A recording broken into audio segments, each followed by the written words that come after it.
Le variant Omicron, lui, n'a pas été détecté encore dans le Rhône. L'ARS l'a confirme aujourd'hui, mais un Lyonnais fait déjà les frais de ce nouveau variant. Clémence Delarbre, il s'appelle Alexandre et il se retrouve coincé en Afrique du Sud. Exactement, Alexandre, il est lyonnais, il est parti à Johannesburg le samedi 20 novembre, il y a 10 jours, dans le cadre de son travail. Après une semaine passée sur place, son vol retour pour Lyon est prévu vendredi dernier à 23h50.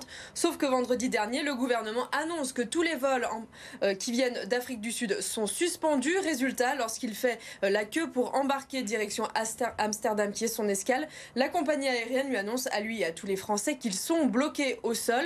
Interdiction de partir. Commence alors la galère pour lui. Il doit trouver un hôtel en catastrophe. Sur un coup de chance, il retrouve des billets pour ce mardi, ce soir, mais cette fois, un test PCR de moins de 24 heures lui est demandé. Un test qui s'avère positif pour lui. Il est donc bloqué pour 10 jours minimum dans sa chambre d'hôtel là-bas. Écoutez-le.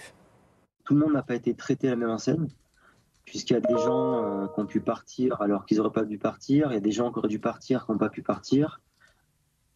Et puis voilà, c'est vraiment le manque d'infos. Là, aujourd'hui, je ne sais pas quand est-ce que je vais pouvoir rentrer. Donc, et puis bien sûr, ce qui est arrivé, ce qui devait arriver est arrivé.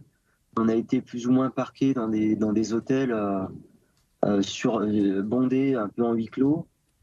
Bon, voilà, on a tous été au contact les uns des autres et il suffit qu'une personne ait le Covid pour que tout le monde l'attrape. Enfin, en tout cas, qu'une partie des gens l'attrapent. On aurait été rapatriés et mis en quarantaine en France. Ça aurait été peut-être aussi bien. Alors il ne sait pas si c'est le variant Omicron qui l'a attrapé.